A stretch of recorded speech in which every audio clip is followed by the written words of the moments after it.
Magandang umaga po mga kababayan. Karirinig ko lang po yung speech ni Martin Romualdez. Binanggit po niya doon na siya ay ang mga binanggit daw po ni BP Sara na pagbabanta sa buhay ni BBM, Lisa, at saka sa kanyang sarili ay hindi pwedeng palampasin. Yun daw po ay blatant na pagbabanta. Ang blatant po ay tahasang pagbabanta sa buhay ng isang tao.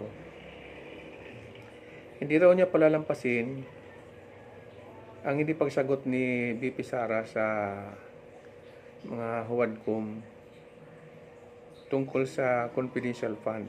Kasi ang essence daw ng kanyang pamumuno ay accountability, transparency, at good government. Yan. Yan po. Hindi po kaya sa isang madaling o kuro-kuro po sa madaling opinion. Alam na po naman ng buong Pilipinas kung sino po ang hindi transparent, kung sino po ang dishonorable, sino po yung mga taong mga sinungaling, at kung sino po ang mga magnanakaw.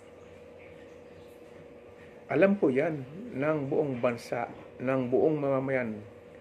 110 million o 100 million na lang. Alam po yan kung sino ang mga magnanakaw, kung sino ang mga namimigay ng ayuda na hindi naman lahat tungkulin. At yung akap po ba, di ba trabaho yan ng DSWD ang pamimigay ng ayuda? Yan ay sa panahon lamang po nung mga pangangailangan ng mga tao. Halimbawa, may kalamidad, may lindol, may bagyo.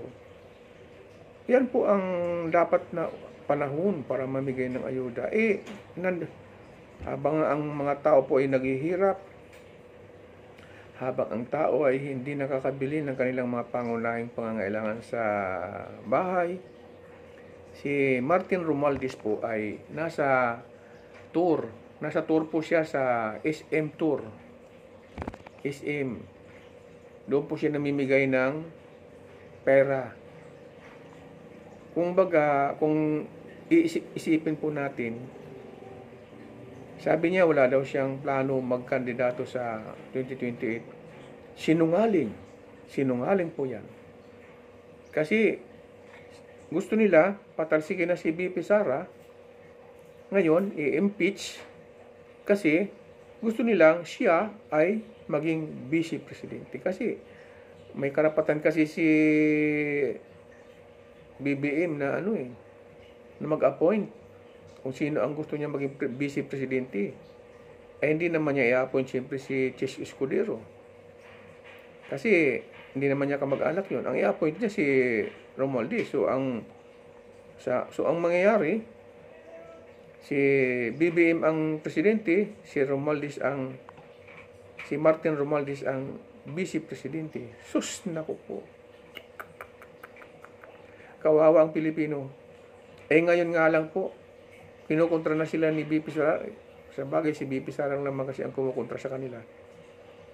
Yung mga silent majority naman, pag tinapala mo ng pera, yun, buto na naman sila kay Romualdez.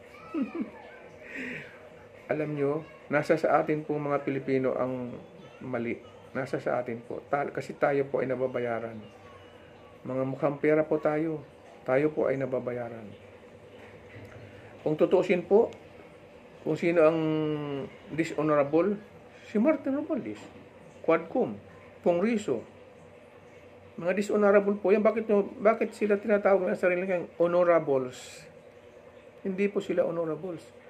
Una, malaking pundo po ang bawat hearing dyan sa Kongreso na wala namang kapararakan in aid of legislation or in aid of early campaigning of election, in aid of election, re-election. Yun po yun eh.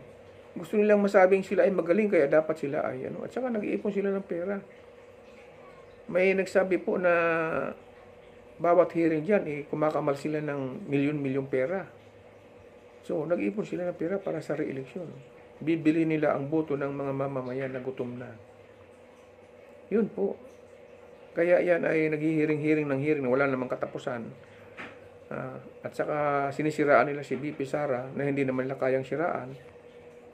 Kasi si BP Sara po ay binoto ng 32 million plus. Ang mga congressman po ay 100,000 lang yan. Ay pagpalagay na, mga 200,000 ang pinakamalaking boto ng congressman. Hindi po sila honorables. Wala silang transparency. Hindi po sila karapat-dapat na mamuno sa bansa. Magnanakaw po sila, mga buhaya po sila. Kung naghanap po tayo ng mga crocodile farm, nandiyan po sa Kongreso.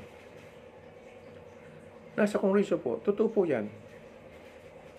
Meron naman po tayong karapatan sa ilalim ng batas, yung Bill of Rights, na magsalita, malayang pagsasalita, ng nasa puso natin. So, hahanapan pa ba ninyo ako ng ebidensya? Ano yung akap na yan? Akap. Yan ba itungkulin ng isang congressman na mamigay ng akap? At saka, wala pang ang campaign period, nakikita mo na mga naglumilibot na ng mga party list na nakapula, nangangampanya na, mayroon ng parang nag-ano sila ng mga leaders, pinupuno ng pera ang mga leaders nila. Pero yan po yung mga, tingnan nyo po, yan po ang mga buhaya. Yan po. Kunyari namimigay sila ng mga bagay na kailangan ng isang barangay, bayan, mobile, ambulance, gano'n. Pero yan po ay pera ng taong bayan. Hindi po nila pera yan, mga kababayan ko. Wala pong congressman na gumastos ng sarili niyang pera para ipamudmud sa mga tao. Wala po. Yan ay ninanakaw nila sa kaban ng bayan. Kaya hanggat po hindi nila inaalis yung concurrent resolution number 10. Liquidation. Nililiquidate lang po nila ang kanilang mga ginagastos, yung kanilang pera by way of certification. Halimbawa, tumanggap ng 20 million ang isang congressman. Ito ibili mo, yung congressman, hindi naman yan gagastusin para sa mga proyekto para sa ikakapakay-pakinabang ng bansa, ng mga mamamayan niya, ng mga constituent niya. Ibibili niya yan ng lupa. Ipatatayuan niya yan ng bungalow, ng may mga mararangyang bahay. Ibibili niya yan ng mga sasakyan, mga artista van. Ibibili niya ng mamahaling relo yan. At sasabihin lang niya, ito, ayan ililiquidate lang po niya ang kanyang pera na 20 million o kaya 100 million o 200 million, 1 billion. Ililiquidate lang yan, ito ang ginastos ko. I-certify lang yon, by way of certification lang po yan . Yan ba ang honorables? Yan ba ang may transparency? Wala po yan. Yan ba ang may integrity? Yan ba ang may credibility? Ang magnakaw ng pera ng taong bayan, pinaghirapan ng mga taong bayan? Taxpayers money po yan at hindi ninyo pera yan, Mr. Martin. Yang ipinamumudmud mong akap, yan ay paraan lang ninyo para makapagkurakot kayo ng pera ng taong bayan. Ang mga nakikinabang diyan, mga LGUs, siyempre, pag binigyan mo kasi ang LGUs, mayor, governor, ang governor, siyempre, umaasa yan sa mayor. Ang mayor, umaasa yan sa barangay. Ang mga barangay, umaasa yan sa mga leader. Siyempre, pupunuin niya, bubusugin lang naman ang governor ng pera. Bubusugin lang naman ang mayor ng pera. Siyempre, pag ang pera nandiyan na, bubusugin naman ng mayor ang barangay captain. Siyempre, pag nasa barangay captain na, pipili yan, maobliga yan na pumili ng mga leaders, mga political leaders nila. No? Bubusugin naman ng pera yon. Sa tingin nyo ba, ibibigay yan doon sa mga botante? Kung makarating man yan, halimbawa, ang budget sa isang botante, padadaanin sa akap, sa tupad, ay 10,000, no? 10,000. No? Mamimili na ngayon ang mga barangay captain ng mga kakampi nila, mga mayor na kakampi nilang barangay captains. Mamimili na sila ng mga bibigyan ng project na yan, yung akap, tupad. At kung sino ang hindi nila kakampi, wala, hindi nila bibigyan yan. At ang 10,000 na budget para sa mga gumagawa sa akap, mga miyembro ng akap o kaya tupad. Kakatunan nila yan. Ang gagawin yan, papipirmahin nila yan sa blank sheet, blank payroll. Ang ibibigay lang nila yung 500. Tingnan mo kung gaano kagaling nilang magnakaw, ano po. So, ang pagpopolitiko po ay negosyo. Nagpapatayan sila dyan, negosyo. So, balik tayo kay Mr. Martin Romualdez. Siya po daw ay pinagbantaan ni BP Sara. Hindi po nila naintindihan ang salita ni BP Sara na if, nandun ang preposition if.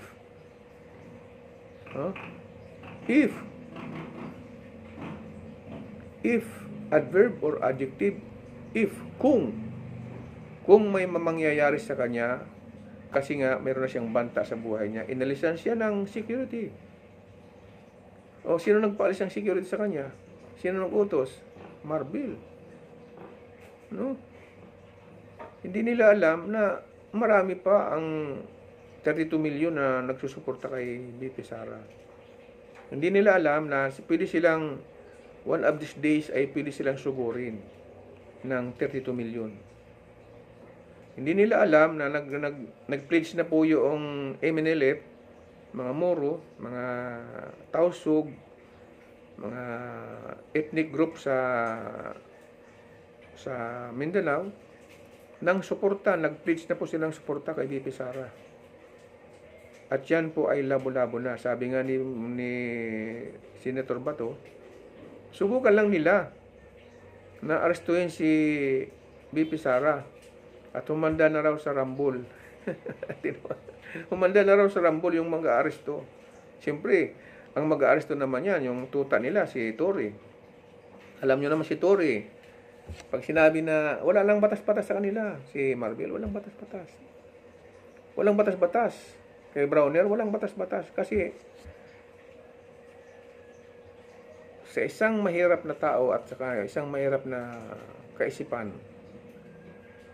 na may logic po, na nag-iisip ng malalim sa mga pangyayari, bakit sila na inaasahan nating tagapagtanggol ng konstitusyon, tagapagtanggol ng mga mamamayang Pilipino, ay nang aapi? Sila ang nag-o-oppressed. Sila ang nagsusuppress sa mga karapatan ng mga tao. Lusob dito, lusob doon, si Tory. Lusob dito, lusob doon, digging dito. Coercion po yan. Coercion, oppression sa karapatan ng mga tao. Ambulansya na magdadala sa ospital ng isang resource person na hindi na makahinga. Ambulansya po, hindi pinapapasok ng kanyang mga tuta. Siyempre, obstruction of justice daw, obstruction of justice, sabi nung CPDC. Dinimanda si BP Sara ng obstruction of justice.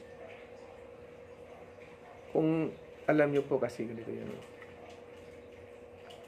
Ang obstruction of justice po, yung ikaw ay hahadlang sa mga legal na operation ng isang security forces.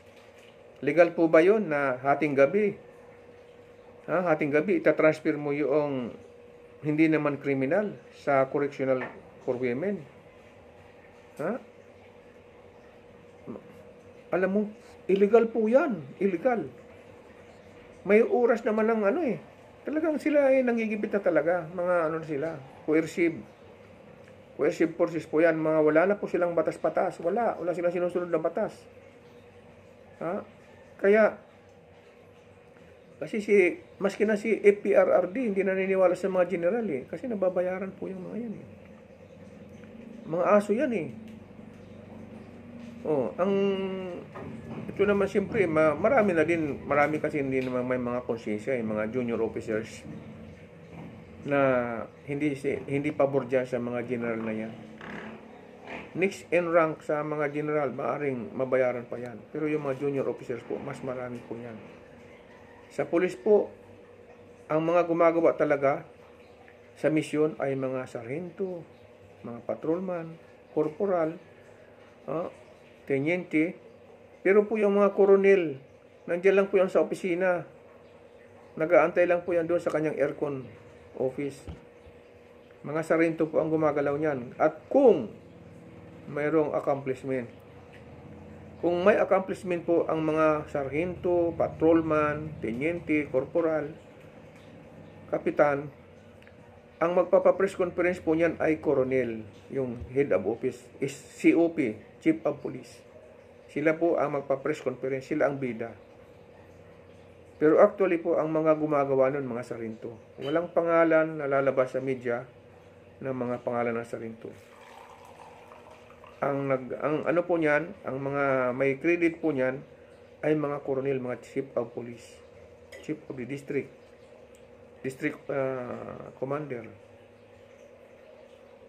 Kung ang issue ay national at nagkaroon ng accomplishment, ang press conference po niyan ay si Browner o kaya si Marbil. Yung mga gumawa, yung nasa lower ranks, wala po. Walang pangalan. May mga pagkakataon po diyan na gumawa ng mabuti yung yung isang sarhento. Ang nagbigay sa kanya ng credit ng commendations ay yung